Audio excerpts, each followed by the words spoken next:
Welcome to oxygen. আজকের English grammar ক্লাসে বরাবরের মতোই আমি জোবায়ের স্যার আছি তোমাদের সাথে। আজকে আমরা চেঞ্জিং সেন্টেন্সের এক্সক্লেমেটরি থেকে অ্যাসার্টিভ এই পার্টটা নিয়ে আলোচনা করব। তোমরা সবাই জানো এক্সক্লেমেটরি সেন্টেন্স কাকে বলে। যেই সকল সেন্টেন্স দ্বারা আবেগ, দুঃখ, বিস্ময়, হতাশা এরকম বিভিন্ন অনুভূতি প্রকাশ পায় সেগুলোকে বলি আমরা এক্সক্লেমেটরি সেন্টেন্স। এক্সক্লেমেটরি সেন্টেন্সে কীভাবে অ্যাসার্টিভ করতে হয় সেই নিয়মগুলো আজকে আলোচনা করব। তো খেয়াল করে দেখো, তোমরা জানো সাধারণত এক্সক্লেমেটরি সেন্টেন্স যেগুলো আছে সেগুলো সাধারণত হোয়াটে বা হাউ দ্বারা শুরু হয়। যদি কোনো একটা সেন্টেন্স হোয়াটে বা হাউ দ্বারা শুরু হয় সেক্ষেত্রে আমাদের করণীয় কী, সেই স্ট্রাকচারটা আমি বোর্ডে লিখে রেখেছি, সবাই একটু খেয়াল করে দেখো।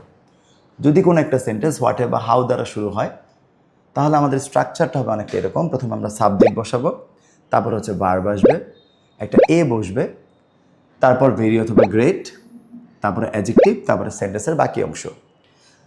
এখন কয়েকটা এক্সাম্পলতে আমরা ব্যাখ্যা করার চেষ্টা করি। যেমন what a beautiful but it is, এই সেন্টেন্সের সাবজেক্ট হচ্ছে ইট, প্রথমে সাবজেক্ট চলে আসবে ইট, ভার্ব হচ্ছে ইজ, একটা এ বসবে, ইট ইজ এ, তারপরে আসবে ভেরি, অ্যাডজেক্টিভ হচ্ছে বিউটিফুল এবং বাকি অংশ হচ্ছে বার্ড। তোমরা জানো যেই সমস্ত ওয়ার্ড দ্বারা কোনো ব্যক্তি, বস্তু বা প্রাণীর দোষগুণকে বোঝানো হয়, দোষগুণ অবস্থাকে বোঝানো হয়, সেগুলো হচ্ছে মূলত অ্যাডজেক্টিভ।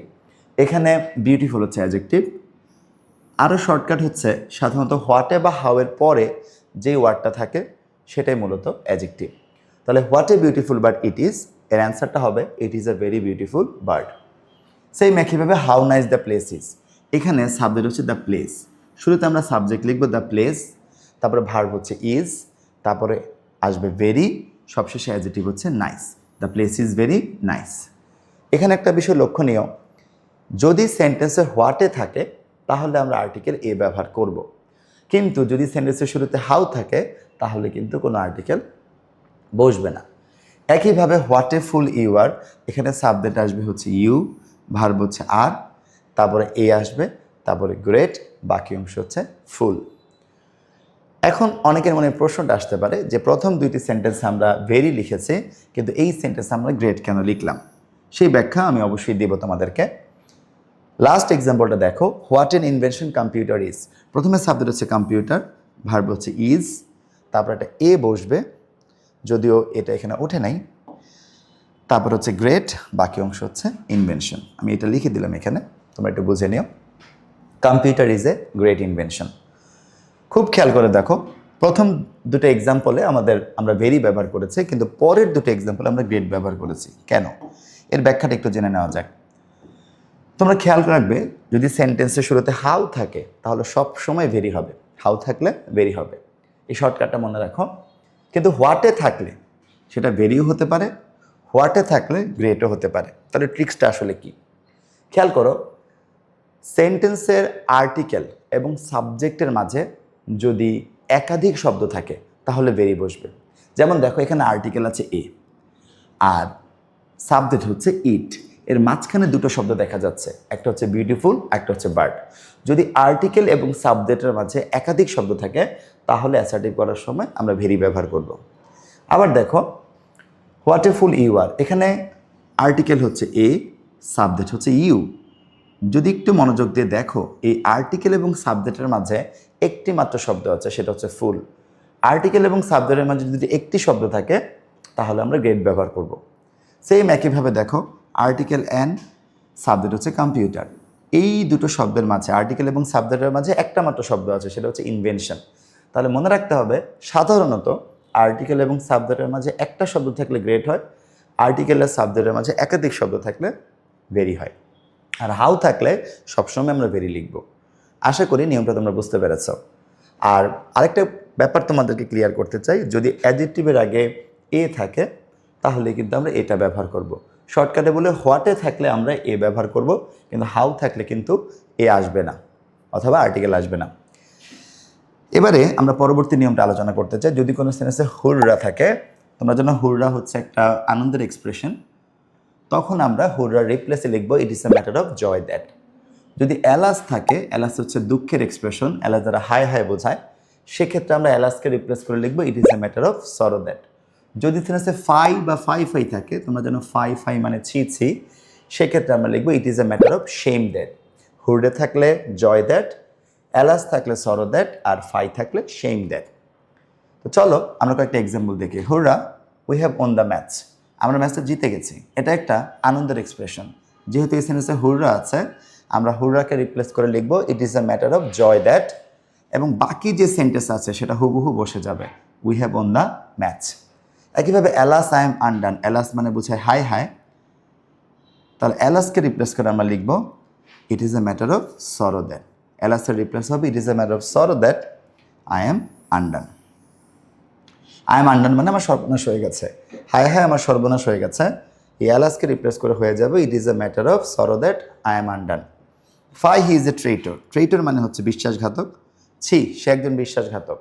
এই ফাইকে রিপ্লেস করে আমাদের লিখতে হবে it is a matter of shame that, এবং পরে সেন্টেন্সের বাকি অংশ আমরা লিখে দিব হি ইজ আ ট্রেটর। তাহলে খেয়াল রাখবে, হুরডার রিপ্লেসে হবে it is a matter of joy that, অ্যালাসের রিপ্লেসে হবে it is a matter of sorrow that, ফাইয়ের রিপ্লেস হবে it is a matter of shame that.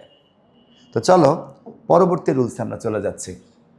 কোনো একটা সেন্টেন্সে যদি ইফ আই থাকে, তাহলে ইফ আইকে রিপ্লেস করে আমাদেরকে লিখতে হবে আই উইশ আই। কোনো একটা সেন্টেন্সে যদি হ্যাড আই থাকে, তাহলে আমাদেরকে তার রিপ্লেসে লিখতে হবে আই উইশ আই হ্যাড। কোনো একটা সেন্টেন্সে যদি উড দ্যাট বা ও দ্যাট থাকে, সেই উড দ্যাট বা ও দ্যাটকে রিপ্লেস করে আমাদের লিখতে হবে আই উইশ। খেয়াল করে দেখো, if I could be a child again, এখানে ইফ আই আছে, সেক্ষেত্রে ইফ আইয়ের পরিবর্তে আমরা লিখব I wish I could be a child again. Same একইভাবে had I been a merchant, সেন্টেন্সের শুরুতে এখানে হ্যাড আই আছে, তাহলে হ্যাড আইয়ের পরিবর্তে হবে I wish I had been a merchant. Same একইভাবে would that we could enter the house, এখানে উড দ্যাট আছে, উড দ্যাটের পরিবর্তে আমরা লিখব I wish we could enter the house. আবার যদি সেন্টেন্সের আমরা শেষ এক্সাম্পলটা খেয়াল করি, O that I were safe at home, এই ও দ্যাটের রিপ্লেসও কিন্তু আমরা আই উইশ বসাবো, I wish I were safe at home. তাহলে এক্সপ্রেশনগুলো মনে রাখো, কোনো একটা সেন্টেন্সে যদি ইফ আই থাকে শুরুতে, আমরা অ্যাসার্টিভ করার সময় ইফ আইকে রিপ্লেস করে লিখে দিব I wish I. Had I থাকলে হ্যাড আইকে রিপ্লেস করে লিখে দিব আই উইশ আই হ্যাড।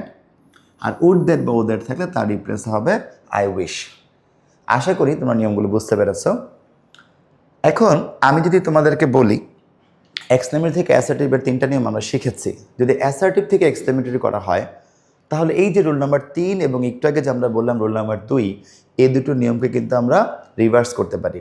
যেমন যদি অ্যাসার্টিভে আই উইশ আই থাকে, এক্সক্লেমেটরি করার সময় তোমরা আই উইশ আইকে রিপ্লেস করে ইফ আই লিখতে পারো। সেম একইভাবে যদি অ্যাসার্টিভে আই উইশ আই হ্যাড থাকে, এক্সক্লেমেটরি করার সময় আমরা হ্যাড আই লিখতে পারি। সেম একইভাবে যদি অ্যাসার্টিভে শুধু আই উইশ থাকে, আই উইশের রিপ্লেস আমরা উড দ্যাট লিখতে পারি।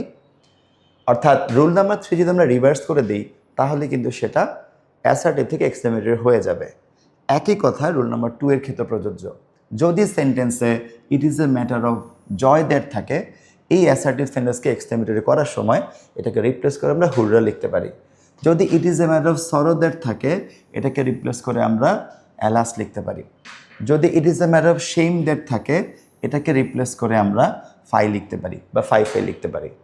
তার মানে আমরা যখন এক্সক্লেমেটরি থেকে অ্যাসার্টিভ করছি, যে 3টে নিয়ম আমরা শিখেছি, তার মধ্যে রুল নাম্বার 2 আর রুল নাম্বার 3কে যদি আমরা রিভার্স করি, তাহলে সেই সেন্টেন্সগুলো অটোমেটিক্যালি কিন্তু অ্যাসার্টিভ থেকে এক্সক্লেমেটরি হয়ে যাবে। পরবর্তী ভিডিওতে আমি তোমাদের সাথে আলোচনা করব কিভাবে অ্যাসার্টিভ থেকে এক্সক্লেমেটরি করতে হয়, সেটা নিয়ে আরও একটা নিয়ম। তো আমাদের সাথেই থাকো, পরবর্তী ভিডিওতে দেখা হবে।